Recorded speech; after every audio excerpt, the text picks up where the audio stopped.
Ya te decía yo que estamos a unos días del Día del Padre. ¿Y qué onda? ¿Cuánto hemos avanzado de cavernícolas a papás?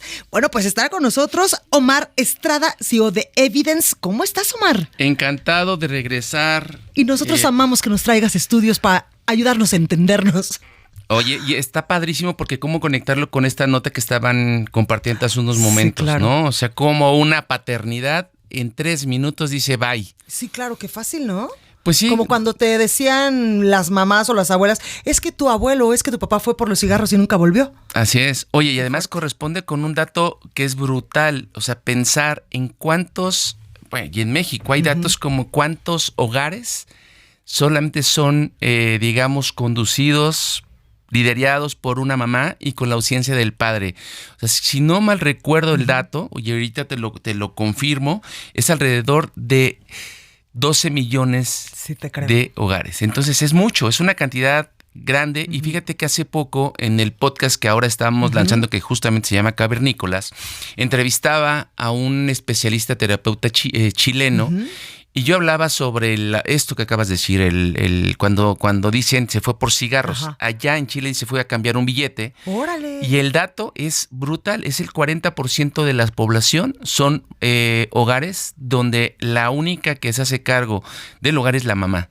Y es como algo más común que en México. A mí me sorprendió el dato. El dato, sí, ¿no? Claro. O sea, entonces no es solamente México, es América Latina, es el mundo. Y vemos que de Argentina a México, pues está conectado el mundo. Absolutamente. Oye, Omar, ¿pero hemos avanzado o no hemos avanzado? Porque a mí me consta que tú eres un papá que ejerce justamente esta nueva masculinidad y esta paternidad responsable. Totalmente. Cuando antes iban por los cigarros y ahí te ves y se olvidaban de que tenían hijos. Y ya cuando los hijos estaban grandes y eran medio exitosos, ahí ya llegaba el papá a tocar la puerta como diciendo, yo te engendré, yo también puse para que tú nacieras. Esa carga genética, ¿no? Sí, fíjate, hay muchos ejercicios, o sea, como un tema personal, desde hace, yo te diría yo creo que hace 10 años que nació mi hijo, me di cuenta de algo, Blanca, que la paternidad los hombres la vivimos en soledad. Ok, ¿cómo está eso? Porque, o sea, yo buscaba literatura, yo buscaba cursos, yo buscaba... No había podcast, no había... O sea, hace 10 años no había el boom de los podcasts, ni tampoco el boom de los youtubers. Que también hay que decirlo, hay muchos papás que son líderes de sus casas y que también hay muchos casos donde los papás son literal papás solteros y se quedan con los hijos. Sí, totalmente. Entonces, fíjate, algo que yo viví, dije, oye, no puede ser que esté solo y que todos me pregunten, me llamen, ¿y cómo está la mamá? ¿Y cómo nació el niño? Y alguien, una amiga, sonó el teléfono y me dijo, ¿cómo estás tú? Y yo volteé a ver el teléfono y dije, oye, espérame. ¿Me estás preguntando a mí? O sea, ¿es verdad esto? Y ahí me di cuenta que en realidad esto era una experiencia solitaria. Es una experiencia donde no hay información y decidí emprender un proyecto que pronto ya te lo traeré. En un par de meses sale un libro. Pero hace 1 mes y medio lanzamos el podcast que se llama Cavernícolas, el podcast para papá. Y ha sido diálogos para reflexionar, hacer reflexión de los distintos tipos de paternidad que hay. ¿Cuáles son? Pues mira, hay muchos. La verdad que cada historia es una nueva, ¿no? Si pueden ver, hay un capítulo que hablamos sobre la paternidad por adopción. Y es otro camino. Y es alguno de los escuchas del podcast lo resumió como es uno de los actos más grandes de amor que yo había escuchado. Sí. Incluso ayer entrevistábamos a nosotros a Alex, un promotor de esta cultura y también de esta responsabilidad y de todo lo que se está haciendo es justamente en Jalisco, se me andaba olvidando. En Jalisco, porque ahora este fin de semana van a tener un festival que se llama Marica y él es el promotor del festival y él me decía, es que yo soy papá soltero y estoy muy orgulloso, pero también fue muy difícil todo este proceso para ser papá, que era mi sueño.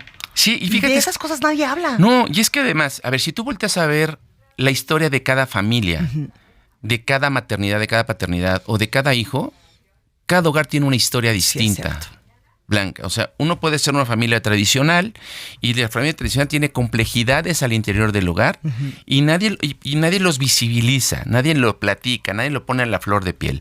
Y puede ser un papá soltero, un papá divorciado, un papá viudo, que también tenemos una historia de un papá viudo y dices, órale, o sea, yo pensaba que era una palmadita, apapacharlos, Sí, claro. ayudarles lo que puedas. Y él te dice, no, el mejor consejo que a mí me dieron de un niño que creció conmigo en la primaria, que vi que se quedó viudo su papá, yo después le pregunté a este amigo, ya de adultos, a los 40 años, oye, ¿qué hizo tu papá para mantenerte?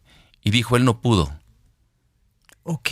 Se deprimió, nunca salió, se quedó en el alcohol y yo el único consejo que te daría es que le eches pantalones y más. Sí, te creo. Solo eso. Sí, te creo. No voltees a ver atrás, no pienses en nada, solo dale. Y entonces, órale, tienes toda la razón. O sea, es esas historias que se van construyendo. Y en mi caso, yo soy un papá que se divorció y vive una semana, mi hijo vive conmigo y otra con su mamá. Entonces, yo me hago cargo de mi hijo 24 horas una semana. Y eso gracias a la pandemia. Y la verdad es que digo gracias a la pandemia porque ahí aprendí a ser papá estando con mi hijo. Y anteriormente yo decía, soy un buen papá. Pero Porque es muy eres proveedor y ya. Es muy fácil. Lo más fácil de la paternidad es ser proveedor. Claro, por supuesto.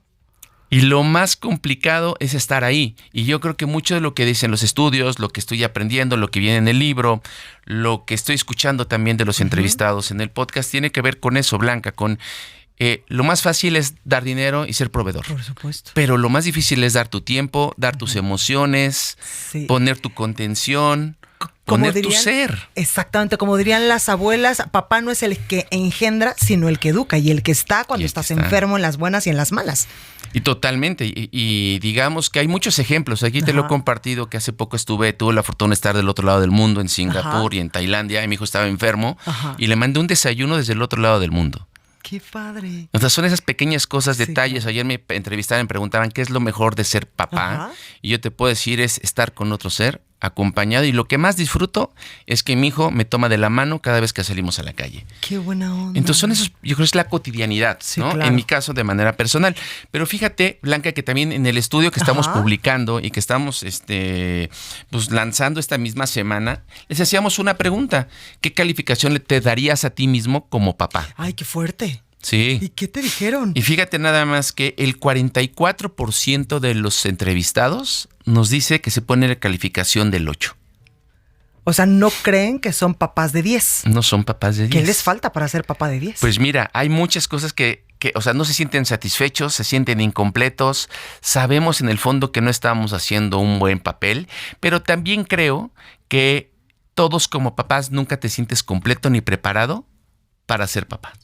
Sí, claro. O sea, siempre vives esa experiencia, ese reto diario. Sí. De, y además, híjole, de no sé si lo hice bien. Exactamente, porque traes tú una cultura y unos valores diferentes a tal vez como quieres educar a tu hijo que está en una generación completamente diferente a en la que tú naciste o creciste. Y su contexto. Y hoy este contexto lleno de tecnología, de información, de ciencia. Normalmente los papás están educados a que tú eres el proveedor, tú tienes que velar porque a tu familia no le falte absolutamente nada y poco se ha dado en generaciones pasadas, que eso, gracias a Dios, en esta generación está cambiando, pero en generaciones pasadas no se les pues educaba en torno a tú también tienes que hacerte cargo de llevarlos a la escuela, de bañarlos, de cambiarlos. Y de repente cuando yo me acuerdo en mi casa, cuando mis tíos empezaban a involucrar en que, no sé, mis tías salían, no sé, se iban a una comida y ellos se quedaban con los hijos, las abuelas decían, ¿pero cómo? ¿Qué mamá tan irresponsable? ¿Cómo te dejó a ti al hijo? Si tú eres el papá y tú, ¿sabes? Y eso también está cambiando. Totalmente. Y es que además,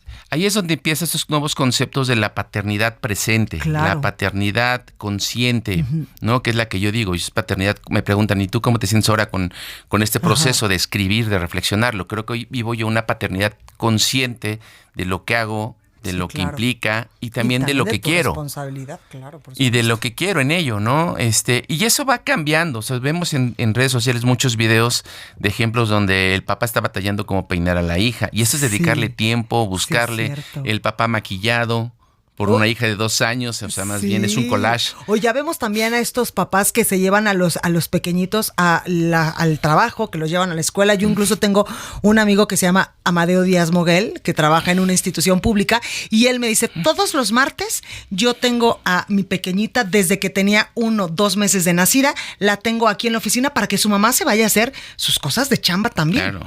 y tú lo ves y entonces está entre las juntas y está el biberón y le prepara el biberón y entonces está la carriola y la andadera. Y entonces qué bonito ver ya esas nuevas imágenes de los papás en México. Claro, pero esos son nuevos modelos de crianza. Exacto. Y de paternidad y de masculinidad. Y es una masculinidad, yo creo que también otras cosas que está pasando, y cuando converso con otros hombres de diferentes niveles socioeconómicos, perfiles, vocaciones, profesiones, cuando les hablamos sobre la paternidad me dicen, oye, qué padre lo que me estás diciendo, porque nadie me lo había dicho. Claro. Y yo lo que les digo es que ser papá es abrir un momento también para la ternura masculina. Sí, y es ahí donde tú, pues la verdad es que dejas ir esa ternura que siempre andamos por la calle como... Y además creas una conexión muy especial con el hijo. Yo lo veo con Amadeo, que él y su hija son muéganos, y la niña lo ve con una ilusión y con una emoción cada vez que está con él, que dices, claro, este es un vínculo emocional que está creando desde que la niña tiene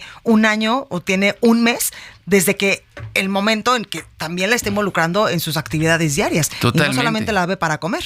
Digamos que es la diferencia con un nodal que no conectó con su hija. Exacto. Pero fíjate que hay algo bien interesante en la masculinidad, Blanca, y el auditorio. Las mujeres saben desde el minuto 1 que van a ser mamás. Ok. Y las mujeres cambian su ser, se convierten en mujeres y mamás. Claro. Los hombres vivimos en una construcción constante en la idea de ser papás. Los hombres nunca sentimos la paternidad. Los hombres vivimos y construimos la paternidad. Ok. Entonces, si no conectas de manera inmediata, y tengo casos de hombres que en algún libro decían que habían casos donde hombres conectaban con su paternidad a los 20 años de sus hijos. O sea, ¿no conectas inmediatamente cuando lo siempre. ¿Conoces después del parto? No siempre. Ah, mira. Se construye en la cercanía, se construye hasta mamíferamente con el olfato, con la cotidianidad, con las oxitocinas, con lo que compartes con la mamá y con el crío. Y hay gente que no lo logra, hay gente que no lo hace, ¿no? Entonces ya hay hombres que no lo consiguen tan fácilmente, Blanca. Entonces digamos que posiblemente a nodal, con sobreestimulado, con otras cosas, pues pensó más bien en el proceso de la gestación que en ejercer una paternidad, ¿no? Y eso, pues yo creo que es muestra también que les pasa a muchos hombres, pero es un tema posiblemente de madurez, de atención, de tiempo. Sí, te creo. Y es tiempo. O sea, te digo que lo más fácil de la paternidad es ser proveedor. Sí, por supuesto. Pero también creo que la proveeduría es en tiempo, es proveeduría, es en cariño, es en amor, en muchas otras cosas, Blancas. Entonces, digamos que entre las reflexiones y el estudio, pues hay datos bien interesantes sobre cómo se vive la paternidad. Y fíjate que esto mismo lo dicen, les preguntamos a muchos mexicanos sobre cómo has dejado de realizar alguna actividad para involucrarte más en la crianza de tus hijos. Y los hombres nos dicen con lamento si el 64% que han dejado las salidas con los amigos o los amigotes. ¿No? El 38% mi vida en pasatiempo, en deportes, en videojuegos, en ocio. Y después el 27% dice los viajes. Y luego mi plan de carrera le interrumpí. El tiempo conmigo mismo, un 36%. Y después, pero pocos dicen, pues nada, ¿no? O sea, más bien no es un sacrificio ser papá, sino aquí lo que me sorprende es que los hombres estamos diciendo que esto sí llega a ser pues un sacrificio social. Qué fuerte, pues ahí lo tenemos. Omar Estrada, ¿dónde encontramos todo este estudio de las nuevas pues masculinidades, pero sobre todo de las nuevas formas de ser papá? Está todo en Evidence Lab, publicado a partir de hoy. Perfecto. Y con mucho gusto, Blanca. Y en verdad de corazón nosotros abrazamos estas nuevas paternidades. A todos los hombres que son papás responsables, papás presentes, papás amorosos, involucrados emocionalmente con sus hijos, en verdad de corazón los abrazo y los felicito porque ustedes son un gran ejemplo de la sociedad que nosotros queremos construir, que no solamente somos las mamás, también son ustedes. No, pieza fundamental en la sociedad. Absolutamente. Gracias, Omar. Encantado. Y muchas felicidades por el Día del Padre. Encantado. Muchas gracias. Gracias.